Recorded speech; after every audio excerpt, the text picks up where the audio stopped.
Topic है electromagnetic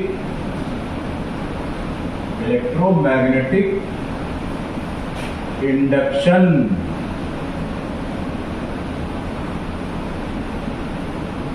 तो अब इसमें क्या होता है इलेक्ट्रोमैग्नेटिक इंडक्शन में, जो हम लोगों ने पहले चैप्टर में पढ़ा हुआ है मूविंग चार्ज मैग्नेटिक फील्ड, और उसमें मैग्नेटिक फील्ड देखी, करंट देखा, करंट का फ्लो देखा। तो यहाँ पे भी वही चीजें हैं। यहाँ पे खाली ये होगा कि अगर कोई मैग्नेट मूविंग कॉइल, एक कॉइल है मेरे पास, और उस पर अगर हमने गैल्वेनोमीटर लगा दिया है, और यहाँ पे अगर हमने एक मैग्नेट को उसके पास मूव करा दिया, जिस तरह आप डायग्राम में अभी देख रहे हैं, तो डायग्राम में जो देख रहे हैं आप, उसको हमने मैग्नेट को मूव करा दिया नॉर्थ पोल साउथ पोल। तो इसमें होगा क्या? इसमें होगा ये कि इसमें करंट फ्लो होने लगेगी, और उसमें करंट जब फ्लो होगी तो इसमें हमें डिफ्लेक्शन मिल जाएगा। ठीक है, यानी हमारे इसको ट्रेवल करने के वजह से इस सर्किट में हमें क्या मिलने लगा? करंट मिलने लगी बच्चा। क्यों मिलने लगी करंट? क्योंकि उसकी वजह क्या थी? क्योंकि इलेक्ट्रोमैग्नेटिक इंडक्शन के फिनोमेना की वजह से ऐसा हुआ। अब ये बच्चा इलेक्ट्रोमैग्नेटिक इंडक्शन है क्या? इलेक्ट्रोमैग्नेटिक इंडक्शन क्या है? जब magnetic field lines are passing through any circuit को मैंने सी के टी से लिख दिया, सर्किट और magnetic flux are changed,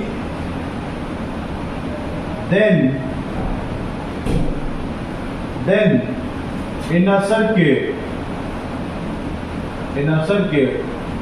there is induced current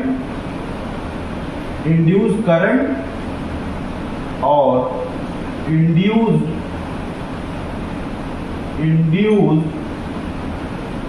EMF are produced। क्या लिखा हुआ है? This phenomena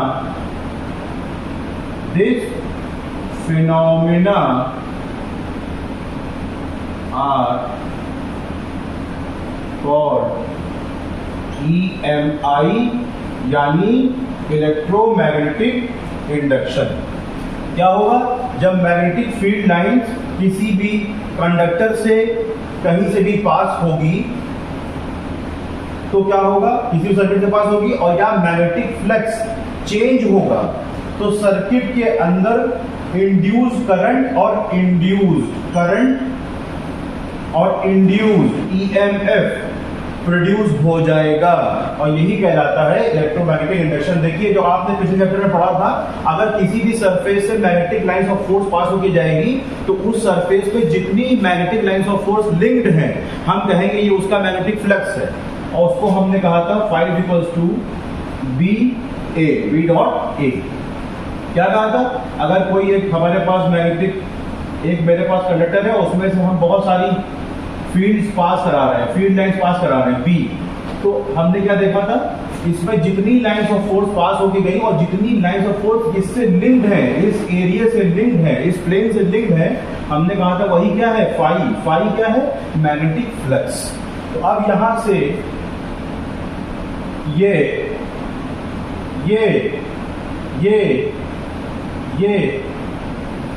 ये निकल रही है मैग्नेटिक फील्ड ऑफ लाइंस। बच्चा और ध्यान से देखिए, मैग्नेटिक फील्ड ऑफ लाइंस निकल रही है यहां से, है, और किसमें से पास होके जा रही है? एक सर्किट में, एक कंडक्टर में पास होके जा रही है, और जब हम इसको पास करेंगे तो ये बढ़ेगी, और जब इसको हम दूर ले जाएंगे तो आप डायग्राम में भी देख रहे हैं, दूर जब ले जाएंगे तो क्या हो रहा है, देखिए दूर जब ले जाएंगे तो वो ये फील्ड ऑफ लाइंस क्या हो जा रही है, कम हो जा रही है, रिड्यूस हो जा रही है, जिसकी वजह से मैग्नेटिक फ्लक्स जो है, अभी आपको बताया हमने, मैग्नेटिक फ्लक्स थोड़ा सा सर्किट चेंज हो जाएगा। जब मैग्नेटिक फ्लक्स थोड़ा सा सर्किट चेंज हो जाएगा तो हम इसी फिनोमेना की वजह से, जब मैग्नेटिक फ्लक्स चेंज हो जाएगा सर्किट में, तो वहां पे इंड्यूस करंट और इंड्यूस ईएमएफ प्रोड्यूस हो जाएगा, जिसकी वजह से जो आपको गैल्वेनोमीटर में हमको दिखा। तो अभी जल्दी से देख लेते हैं इलेक्ट्रोमैग्नेटिक इंडक्शन क्या है। अगर किसी सर्किट में हमने मैग्नेट को मूव कराया, तो मैग्नेट के मूव कराने की वजह से क्या होगा, उसके पास लेके आए तो वहां से फील्ड ऑफ लाइंस निकलेंगी और फील्ड ऑफ लाइंस कट होंगी इस सर्किट में, तो इसकी वजह से मैग्नेटिक फ्लक्स चेंज होगा। मैग्नेटिक फ्लक्स जब चेंज हो जाएगा तो उस सर्किट के अंदर इंड्यूस करंट और इंड्यूस ईएमएफ प्रोड्यूस हो जाएगा। यही हमारा फिनोमेना क्या है, यही हमारा फिनोमेना इलेक्ट्रोमैग्नेटिक इंडक्शन है। ठीक है, स्क्रीनशॉट ले लीजिए इसका। अच्छा, अब अगर इसकी हम बात करें तो अगर ये चाहे तो ये इसके नजदीक आए या दूर जाए, और या तो ये कॉइल, या तो ये सर्किट या कॉइल ये इसके नजदीक जाए मैग्नेट के, या ये इसके नियर जाए, या ये इससे अवे जाए, दोनों में से अगर कोई भी एक दूसरे के क्लोज जाएगा तो क्या होगा, मैग्नेटिक फ्लक्स चेंज हो जाएगा। मैग्नेटिक फ्लक्स चेंज होने से क्या होगा, इंड्यूस करंट और इंड्यूस ईएमएफ प्रोड्यूस हो जाएगा सर्किट में। अब वहां पे जब इंड्यूस ईएमएफ और इंड्यूस करंट प्रोड्यूस हो जाएगा तो क्या होगा, वहां पे ईएमआई का फिनोमेना लग जाएगा। ठीक है, तो अब यहां से क्या हमने इसको समझा तो होता है Faraday first law of EMI,